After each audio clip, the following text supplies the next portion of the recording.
On the day my sister married the man who once swore he would wait for me, I sat locked in a storage shed, starving and forgotten.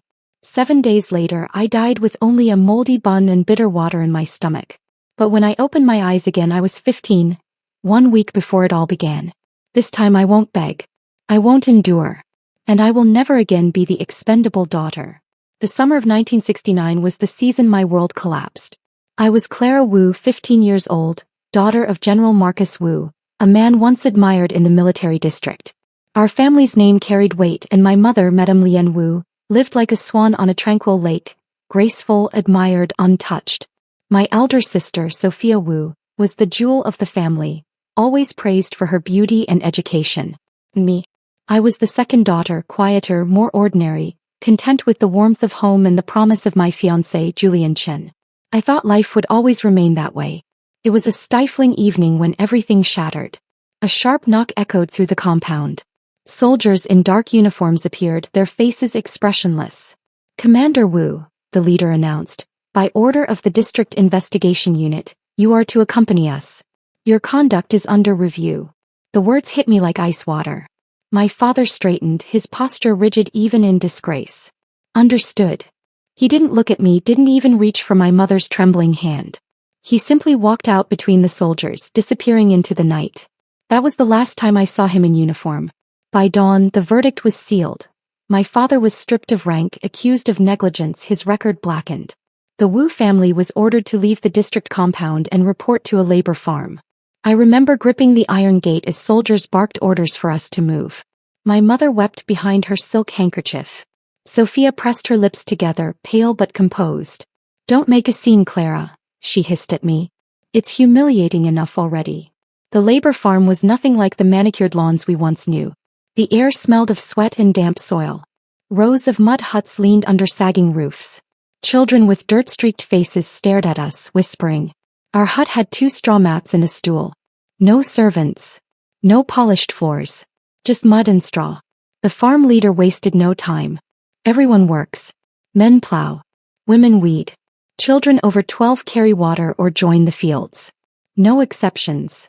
That was how I, pampered daughter of a military commander, found myself bent over rows of weeds before sunrise, my palms blistering, my back burning under the merciless sun.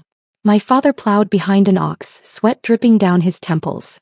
My mother, once known for her delicate hands, now carried baskets of weeds. Sophia? She always seemed spared, too delicate, my mother said. She stayed near the hut, doing the lightest chores, her clothes somehow cleaner than mine. The division of affection cut deeper than the labor. "Clara," my mother told me one evening as she wrung out Sophia's blouse, "you're strong. You can bear more. Sophia is fragile. You must protect her." Strong. The word tasted like ashes.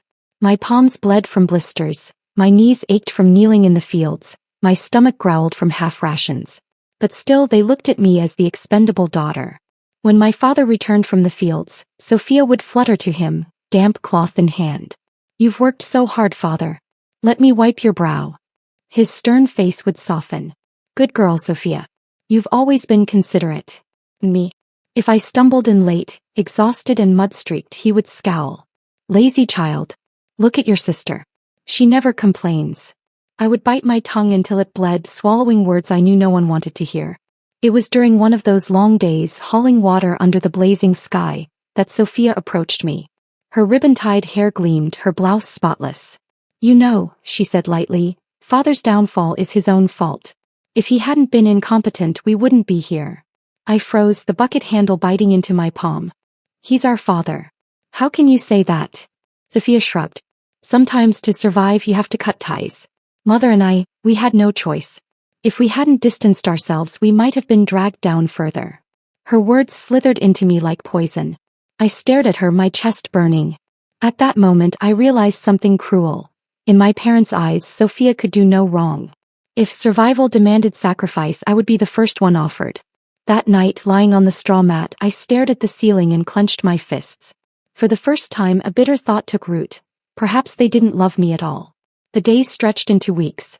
My skin darkened under the sun, my hands roughened, my body weakened. Yet every time I faltered, my father's voice lashed me like a whip. "Clara, don't disgrace me. Work harder." I swallowed my tears, forcing my body to obey. But as I watched Sophia sit in the shade, her delicate hands unscarred, our parents smiling at her, the resentment in my chest hardened into something unshakable. I was the daughter who sacrificed, who bent her back under the weight of labor. And yet I was the one forgotten, invisible, unloved. That was the beginning of the hatred that would one day consume me. Julian Chin had once been the light of my world. I still remembered the lantern-lit evening when he held my hand and whispered, "No matter what happens, Clara, I'll wait for you. When you return, I'll marry you." Those words had carried me through sleepless nights in the labor camp. They had been my one fragile lifeline. But words are nothing when tested by time. It was a sticky autumn afternoon when I finally saw him again. I had scraped together courage and walked into the town, where Julian now lived after completing his studies. He met me in the courtyard of his family's home. He wore a crisp white shirt, neatly pressed, his hair styled with careful precision. His hands, once rough from childhood chores, were soft again, hands of someone who had never bent under a plow or carried water buckets. When his eyes fell on me, I saw it, the flicker of disdain. My skin was tanned from the sun, my hands scarred with calluses. I was no longer the girl he once courted in candlelit gardens. "Julian," I said softly, voice trembling, "it's me." He gave a faint, polite nod. "Clara." There was no warmth in his tone. I forced a smile.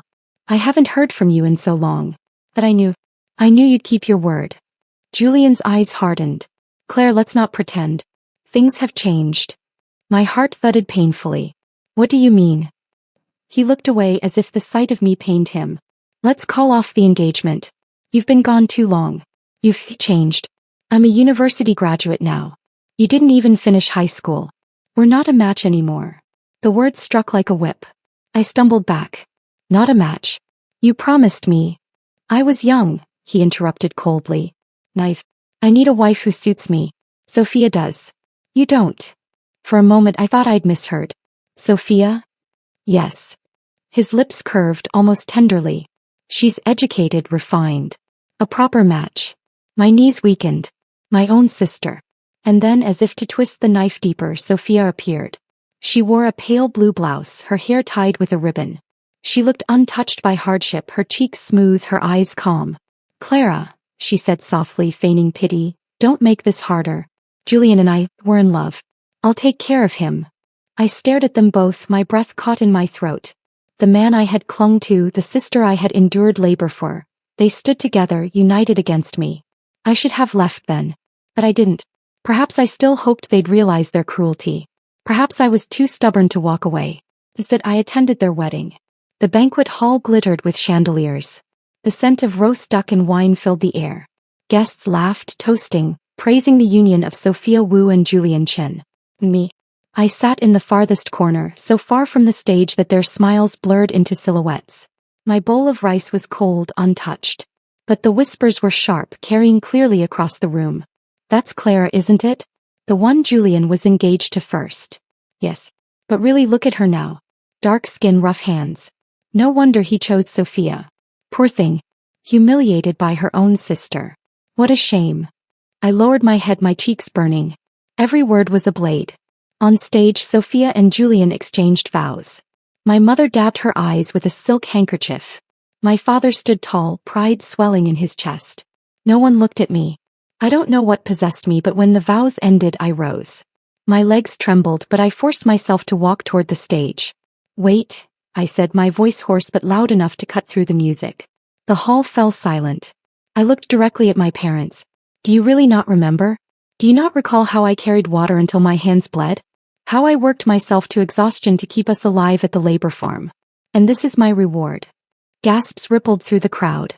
"Clara," my father barked, his face hard as stone. "Sit down." I shook my head, trembling. Sophia knew father was injured back then.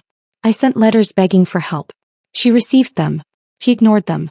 And now she pretends she's the dutiful daughter. A murmur spread through the guests. Eyes darted between me and Sophia.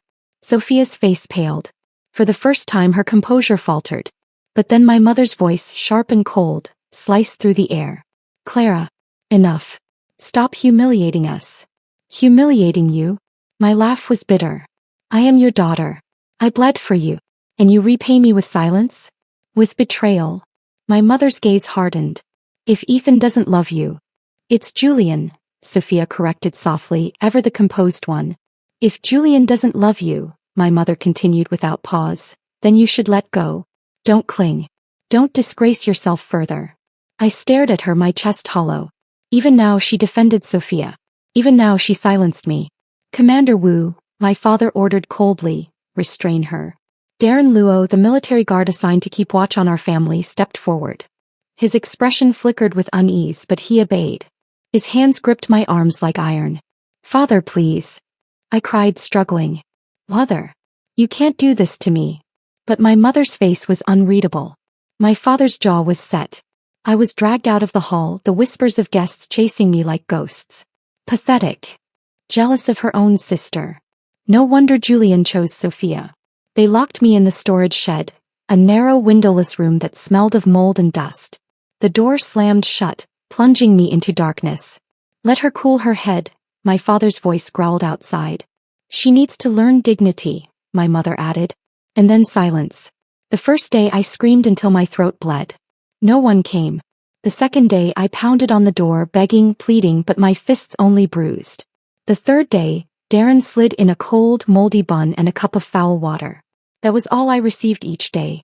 By the fifth day my body trembled uncontrollably. My lips cracked. My vision blurred.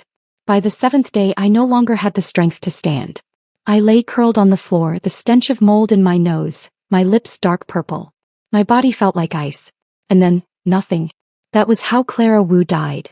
Forgotten by her parents, betrayed by her fiancé, abandoned in darkness. When Darren finally unlocked the door, he found only my lifeless body, lips blue, blood pooling beneath me. I had been erased, discarded like nothing. The first breath I drew was a ragged, desperate gasp, as though I had surfaced from drowning. My body felt light, too light. The heavy weakness of starvation was gone. I blinked against warm sunlight streaming across the desk. My eyes darted around the room. A neat bed. A wooden wardrobe. Books stacked carefully in the corner. I touched my face with trembling hands. Smooth skin. Not the gaunt, hollow cheeks of the girl who had starved in a locked shed. My gaze fell on the desk calendar. The red print was clear and sharp. July 26, 1970. My pulse slammed in my ears. 1 week before the reassignment notice. I staggered to the mirror. A stranger looked back at me, or rather the self I had lost decades ago. Black hair tied with a ribbon, cheeks round with youth, eyes unclouded. 15 years old again. I pressed my hand to the glass. I came back. The door creaked open. What are you staring at, Clara? My father's voice froze me. General Marcus Wu stood tall, uniform crisp, every inch the commanding officer. In my last life I had watched that same man plow mud in disgrace. Now he looked untouchable. Behind him my mother entered gracefully. Madame Lien Wu, soft smile on her lips, eyes gentle. Clara, you don't look well. Are you sick? Come eat. For a moment my throat closed. They were alive, healthy, untainted by exile. I wanted to scream every bitter truth at them, that they would abandon me, erase me, let me rot. Instead I bowed my head. I'm fine. The four of us sat at the table. Dishes of stir-fried greens and pork glistened under the lamplight. Food we would soon never see again. I took only rice. Why are you eating only rice? My mother asked, gently placing vegetables in my bowl. You can't be picky. You're still growing. Her voice was soft, but I remembered her cold scolding. Clara, you've let me down. Don't embarrass us. I forced myself to answer, yes, mother. But my father slammed his chopsticks down. Other people can't even fill their stomachs. And you're picky? Where did you learn such bad habits? Finish your food or you won't sleep tonight. My eyes stung. I bent my head over my bowl, shoving food into my mouth through falling tears. Each bite was bitter and salty. When I finished, I sat up straight like a soldier. Father, I've finished eating. May I return to my room? He chewed slowly, then gave a stiff nod. Go.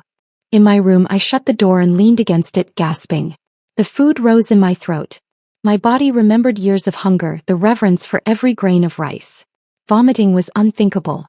I forced myself to swallow the nausea back, covering my mouth with shaking hands until the spasms passed. Finally, I slid to the floor. Tears spilled silently down my cheeks. Why am I here again? Why give me another chance, only to face them again? I pressed my face into my knees, sobbing softly. Memories of the farm, the labor, my parents' neglect, Sophia's betrayal, Julian's cold words, all crashed into me at once.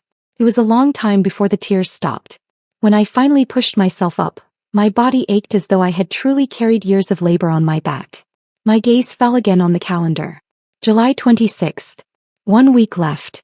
4 days before the reassignment notice arrived.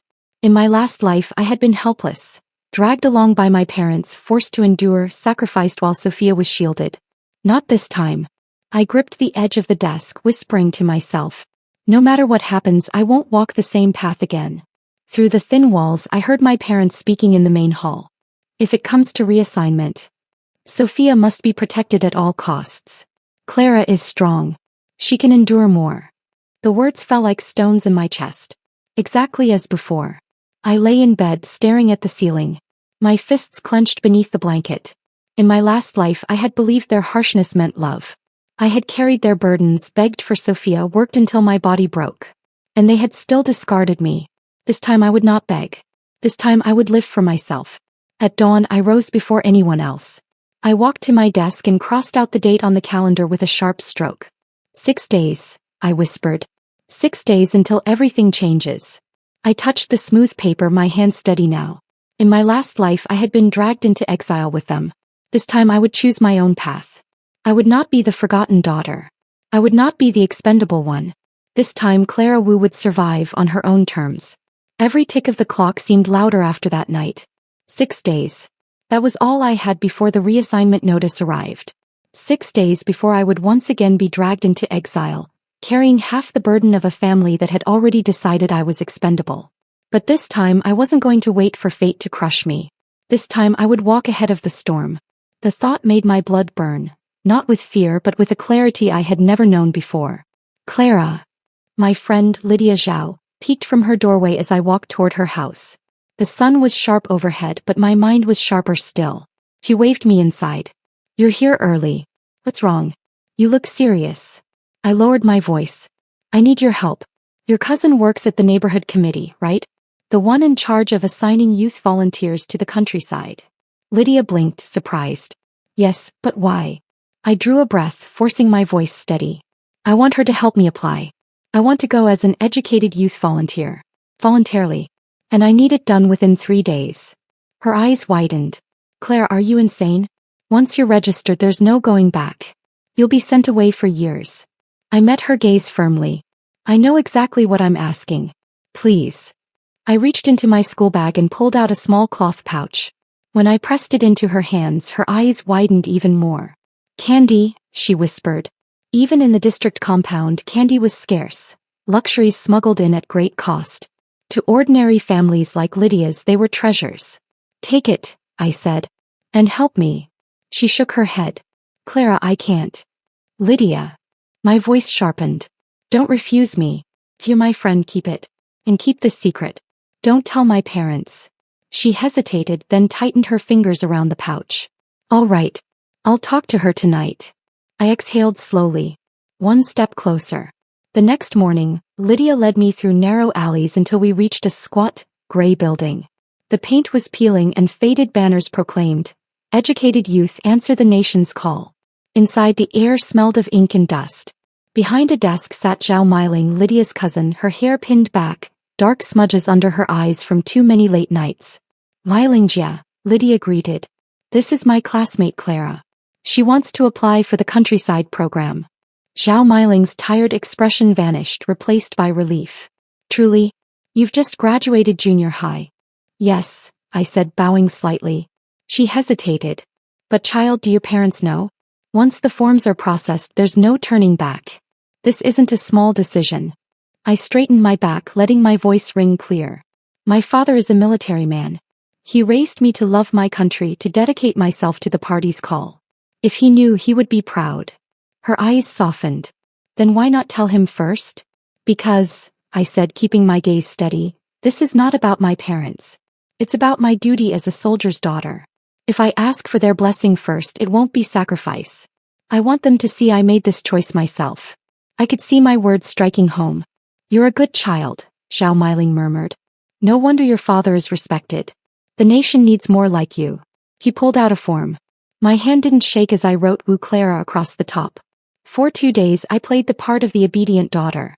I fetched tea for my father, stitched a tear in my mother's sleeve, bowed when Sophia passed me in the hallway. But inside I was counting hours. Then the storm broke. On the 3rd day Zhao Meiling arrived at our door carrying a folder. "Commander Wu," she greeted politely, "congratulations. Your daughter Clara has volunteered for the countryside program. Departure is scheduled in 2 days. Please sign these papers." The room fell silent. My father's chopsticks clattered onto the table. His face turned an ugly shade of purple. "What nonsense is this? Clara." His voice thundered. "When did you do this? Without telling me." I lowered my head, letting my eyes shine with carefully crafted tears. "I wanted to surprise you, father. Isn't this what you taught me? To sacrifice for the nation." Zhao Meiling smiled approvingly. "Your daughter is admirable. Few youths understand policy this well." My father's chest heaved. He wanted to shout to refuse. But Zhao Meiling's words were a knife. To object now would make him look like he was rejecting national policy. My mother's lips pressed thin. She said nothing, only stared at me with eyes full of silent reproach. At last, with a trembling hand, my father signed. The moment Zhao Meiling left, the house exploded. "You ungrateful brat!" Father roared, slamming the table. "Do you think you're in charge of this family? You dare to act behind my back." Mother's voice was sharp, breaking. "Clara, tell me the truth. You don't want to suffer with us, do you? That's why you applied, to escape." I met their fury with calm. I answered the call of the nation. "Isn't that what you always taught me?" For the first time they were both speechless. That night my father stormed out. He went to the local paper to submit a declaration severing ties with Sophia, so her education, her future would remain untarnished. But I had lived this life before. I knew the system, the schedule, the exact time the paper went to press. The next morning I walked into the office myself. "I'm Clara Wu, Commander Wu's daughter," I told the clerk. My father asked me to revise the notice. He frowned. "He was here yesterday." "You can call him," I said smoothly, "but I know exactly what changes he wanted." I slid the paper across the desk. Instead of severing ties with only Sophia, it now declared that the Wu family had cut ties with both daughters. The clerk stamped it without hesitation. The paper went to print. By the time my father saw it, it was too late. That evening, he slammed the newspaper onto the table. "Clara." I looked up with wide, innocent eyes. "Father, isn't this better? If you cut ties with both of us, no one can accuse you of favoritism. Isn't fairness important?" His lips trembled with rage, but he couldn't argue. Not without making himself look weak. For the first time in both my lives, I had turned their weapons against them. That night as I lay in bed, the cicadas screaming outside, I smiled into the darkness. I had cut the chains. No matter what storm destroyed the Wu family this time, I would not be dragged down with them. The morning of my departure came heavy with damp air. Mist clung to the compound walls, the stone tiles glistening as though the heavens themselves wept. My trunk was light. A change of clothes, a pair of worn shoes, 2 notebooks and a fountain pen. No one had helped me pack. At the gate my mother stood with red eyes. My father's face was stone, unreadable. Sophia did not even come out of her room. "Clara," my mother whispered, voice trembling, "write home when you can. Remember, no matter what, you're our daughter." I looked at her. This woman who had pressed me down at Sophia's wedding banquet, who had turned her eyes away when I begged for water in the shed, and felt nothing. "Of course, mother," I said politely. My father's jaw worked as if he wanted to speak. In the end, all he said was, "Don't disgrace us." I bowed. "Yes, father." And then I walked out the gate. I did not look back. The truck rattled across endless fields, carrying me and a dozen other volunteers. Dust billowed behind us, stinging my eyes. Most of the others chattered nervously, city accents sharp against the hum of the countryside. I sat in silence, fingers tight around my trunk. In my last life I had been dragged into this world screaming. Now I entered it by choice. That one fact steadied me. When the truck finally lurched to a stop, we were surrounded by low mud-brick houses. Chickens scattered across the yard. Children peeked from behind fences, their faces wary. This was my new home. The work began at dawn. Up. The team leader banged on the door. "City kids think this is a holiday? To the fields now." We stumbled into the gray light. My hands blistered within hours from gripping the hoe. Sweat stung my eyes. My back burned under the sun's merciless weight. The villagers muttered as they watched. Useless city girls. Skin like paper, arms like sticks. They'll never last. Each word cut, but I forced myself to keep swinging the hoe. My palms split. Blood mixed with soil. So I did not stop. At night, when we returned to the dormitory, some of the others collapsed on the straw mats, groaning. I bit my lip until it bled, refusing to make a sound. Food was scarce. Each day we were given a thin millet porridge and half a steamed bun. By the second week my stomach gnawed itself raw. One night a girl from the city cried loudly, clutching her belly. "I can't live like this. I want to go home." The villagers laughed. "Homesick already? Then starve." I turned away. In my last life I too had wept, begged, prayed. And no one had answered. This time I endured. It was in my 3rd month that I met Dr. Gao, the village's barefoot doctor. A wiry old man with steady hands, he tended to the sick with a battered medicine kit and a thin manual of herbal remedies. One afternoon I fainted in the fields from sunstroke. When I woke it was in the corner of his hut, the smell of herbs thick in the air. "Young fool," he grumbled, pressing a cool cloth to my forehead. "You don't know when to stop." "I couldn't," I whispered hoarsely. "If I stop they'll say I'm weak." He eyed me for a long moment. "You're not like the others. They whine. You grit your teeth. Maybe you're worth teaching." That was how it began. After my daily labor I went to his hut. My hands still trembled from exhaustion, but I forced myself to hold the pestle steady as I ground herbs. "Remember," Dr. Gao said, "this root clears heat. That leaf soothes cough." I memorized each word as if my life depended on it. In a way it did. The first time I bandaged a villager's wound, my hands shook so badly the cloth slipped. But I forced myself to try again. Slowly my confidence grew. Within months the villagers stopped calling me useless. "Clara Wu, she can treat a fever better than most. Quick hands, sharp eyes. Maybe she's not just a city burden." The first time someone said Dr. Clara, a strange warmth filled my chest. Winter came, harsh and bitter. Food was scarcer than ever. Illness spread. One night a child was carried into the clinic, burning with fever. His mother wept, certain he would die. Dr. Gao was away in another village. The villagers looked at me doubtful. My hands trembled as I prepared herbs, recalling every word I had learned. I boiled water, coaxed the medicine past the boy's lips, wiped his burning skin through the night. By dawn the fever broke. The mother fell at my feet, sobbing thanks. Something in me shifted then.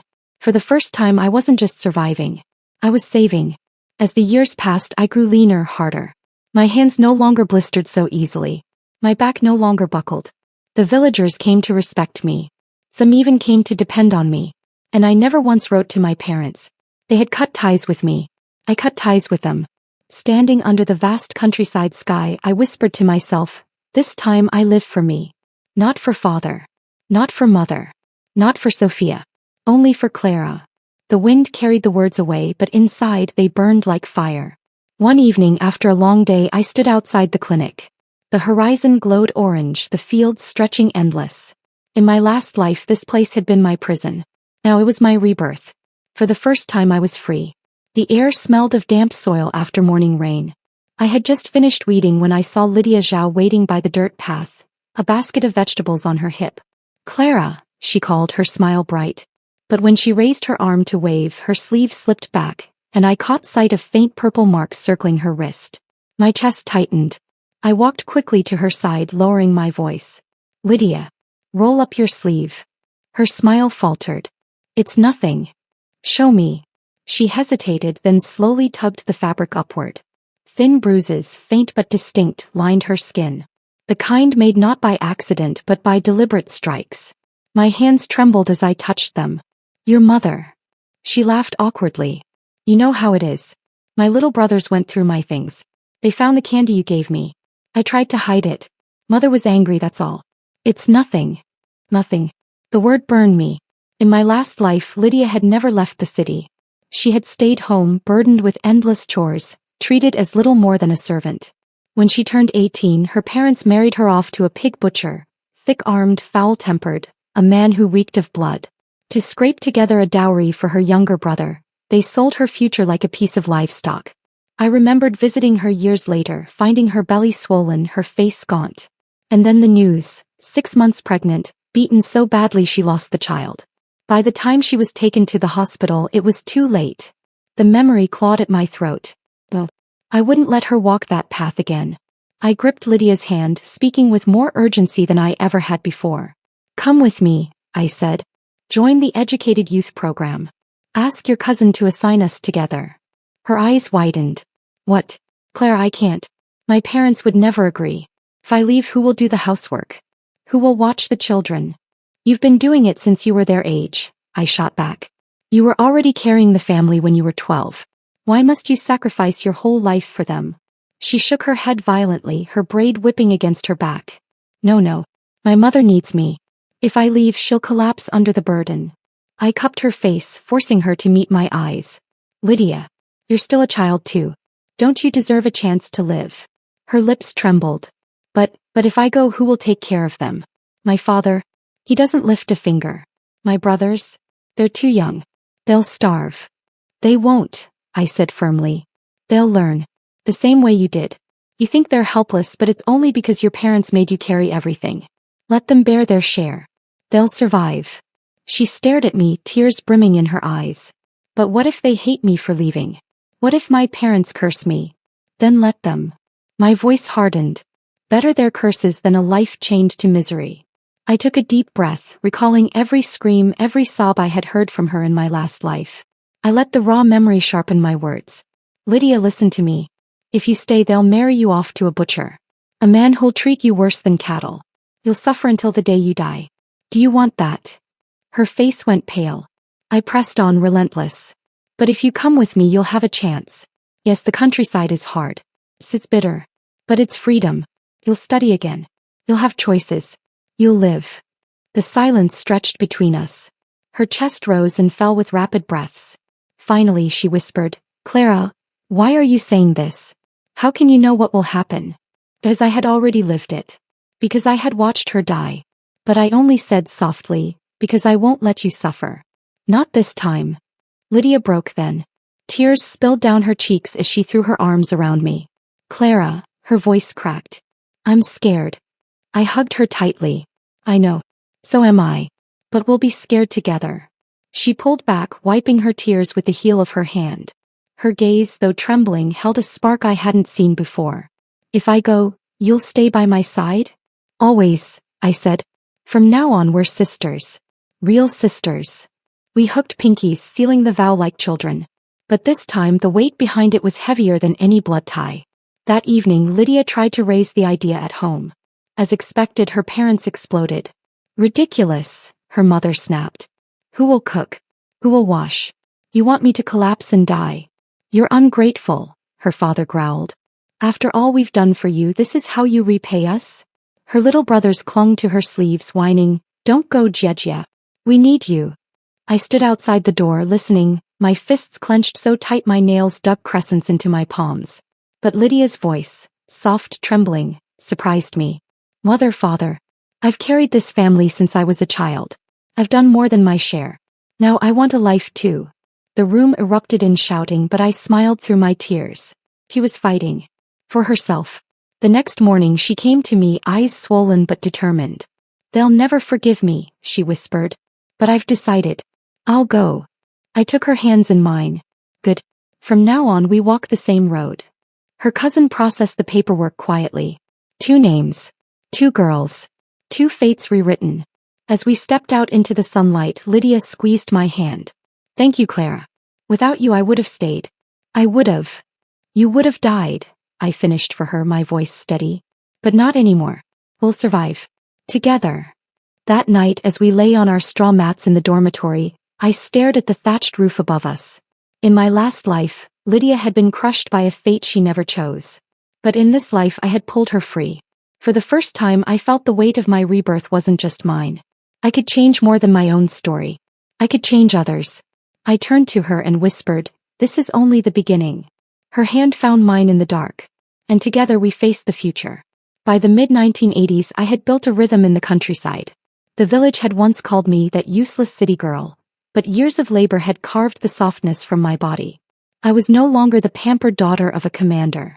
I was Dr. Clara Wu, the barefoot healer who knew every fever, every cough, every stubborn infection in the region. My hut smelled always of dried herbs and smoke. My hands were calloused but sure. When a baby cried in the night, mothers came running to me. When an elder coughed blood, it was my door they knocked on. It wasn't an easy life, but it was mine. For the first time I felt peace. And beside me was Lydia. When she first arrived, she had been timid, still flinching at every raised voice. But I pressed books into her hands, urged her to study whenever she had a free moment. "Why study?" she asked once, frowning over a worn math text. "The entrance exams won't come back." "They will," I said with certainty. "And when they do, you'll be ready." She didn't believe me, but she listened. When the exams were reinstated, she failed the first time. And the second. But she didn't give up. On the third try she passed. I still remember her face when she held the admission notice, tears streaming freely down her cheeks. "Hey, I really did it." I hugged her, laughing and crying. "Of course you did. You always could." She went on to study medicine at a university more prestigious than mine had ever been. And when she returned, diploma in hand, she chose to work near me. It was a victory I cherished even more than my own survival. By 1985, my life had settled into something steady. I lived simply, treated the sick, grew herbs in the garden behind my hut. I had no illusions of wealth or luxury, but I had dignity. The nightmares of my past life, my parents' betrayal, Sophia's wedding, Julian's cold rejection, had begun to fade into shadows. Or so I thought. It was a humid afternoon when I saw them. Two figures stood at the edge of the fields, hesitant, their clothes ragged, their hair matted, skin darkened by years of toil. For a moment I didn't recognize them. Then Sophia lifted her head. My breath caught. Her once flawless skin was weathered, her figure thin, her proud posture bent. But her eyes, sharp, resentful, burning, were the same. Beside her stood Julian. His once scholarly air was gone, replaced by a haggard weariness. The gentle hands that once held books were now cracked and scarred. Sophia's lips trembled as she stared at me. "Clara." I didn't move. I didn't smile. The silence stretched until it snapped. Sophia lunged at me, fingers clawing. Why are you here living like this while I... Her nails raked across my arm, leaving burning trails. This was supposed to be my life. If you had gone with them, I would have been the one to return, admired, honored. Why did you steal it from me? Her words were wild, her body trembling with fury. I did not flinch. I let her scratch, let her shriek. Only when her breath came in broken sobs did I speak, my voice calm as still water. Because this time I chose differently. "Enough, Sophia." Julian pulled her back, holding her tightly. He looked at me with exhausted eyes. "I'm sorry, Clara. She's been unstable. Years of suffering on the farm broke her spirit." I raised an eyebrow. "On the farm?" He sighed heavily. "After you severed ties with your parents, the authorities investigated Sophia too. They found letters she hadn't destroyed in time. She was sent down. But I couldn't leave her. I dropped out of school and went with her. So that was it. In my last life, Sophia had thrived while I rotted. This time it was the reverse." Julian's voice cracked. "Your father, he never recovered from his injury. He died the second year. Your mother, she couldn't bear it. She followed him 3 months later." I felt nothing. No grief, no shock. Only a faint, distant emptiness, as though he were describing strangers. "They're gone," I said flatly. Julian's face twisted. "Clara, what happened to you? You used to be kind, passionate, sincere. Now you're cold, heartless." I met his gaze evenly. "That version of me died a long time ago. Your Sophia and my parents killed her. I owe them nothing." Sophia collapsed to her knees, sobbing hysterically. No, this was supposed to be mine. Why is everything different now?" Her hair clung to her damp cheeks, her nails dug into the dirt. She looked nothing like the elegant sister who once stole everything from me. The villagers gathered, whispering, watching. I stood tall, unmoved. "She's ill," I said finally. "Call the police. Her husband abandoned her while she's suffering from mental illness. That's illegal." The villagers obeyed. Sophia was dragged away, screaming my name. I did not follow. That night, as the crickets sang and the village slept, I sat by my lamp, staring at the flame. Sophia's words echoed in my mind. "Why did you steal it from me?" I smiled faintly. I hadn't stolen anything. I had simply refused to be erased. This time fate belonged to me. It was almost a year after that confrontation when Sophia returned to the village. Or rather, was carried. She was thinner than ever, her skin waxy, her eyes glassy and vacant. The villagers brought her to my clinic, begging me to help. She's sick, they said. You're her sister. I'm not her sister, I replied coldly. Sophia clawed at my sleeve, her nails scraping weakly. Claire, why won't you save me? We're family.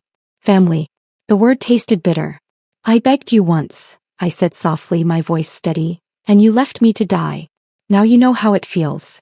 Her sobs filled the room, but I didn't let them move me. I told the villagers to call the authorities. Her husband had abandoned her, and by law he was responsible. They dragged her away. That was the last time I saw her alive. Months later, Julian returned alone. He looked older, his face lined, his shoulders stooped. Gone was the proud young scholar I once knew. He walked like a man carrying stones in his chest. He found me outside the clinic tending to herbs. Clara, he said hoarsely, Sophia is dead. I didn't flinch. I know. I saw it in her eyes the last time. She was already gone. Julian lowered his head. She was sick. She couldn't bear the life we lived. I tried, but I couldn't save her. His voice cracked, but no tears came. Perhaps he had already run dry. I only said, she made her choices. Julian's gaze lifted to mine. For a moment the exhaustion slipped, and I saw the young man he once was, the one who had promised to wait for me. Clara, he whispered, if I had waited, if I had married you like I swore, do you think we could have been happy? You never married. Do we still have a chance? His words hung in the evening air, heavy with longing and regret. Once those words would have shattered me. Once I would have given anything to hear them. But that Clara, the girl who cried herself to sleep, who begged for love she never received, was gone. I looked him in the eye, calm and unyielding. Julian, I said, people must keep moving forward. Never look back. Because there is no path back. He flinched as though struck. His lips parted, but no words came. I turned, the herbs still fresh in my hands, and walked toward the fading light. I did not look back. The villagers said later that Julian lingered in the county for months, then disappeared. Some whispered he returned to the city. Others said he followed Sophia into the grave. I didn't care. Their lives, their choices, their tragedies no longer touched me. For the first time I felt truly unshackled. I had been the forgotten daughter, the expendable sister, the discarded fiancée. But I was no longer any of those things. I was Clara Wu, doctor, survivor, woman of my own making. The past was buried. I had severed every tie. And as I stood beneath the vast countryside sky, the wind rushing across the fields, I knew with certainty. This was not the life my parents chose for me. Not the fate Sophia wanted for me. Not the future Julian imagined for me. It was mine. Only mine. That night I lit a single oil lamp and wrote in my journal. The girl who died in the shed is gone. The woman who walks forward is me. The past will never chain me again. I am reborn, not as someone's daughter, someone's sister, someone's discarded fiancée. I am simply Clara. When I blew out the lamp, the darkness did not frighten me. It felt like freedom. The end.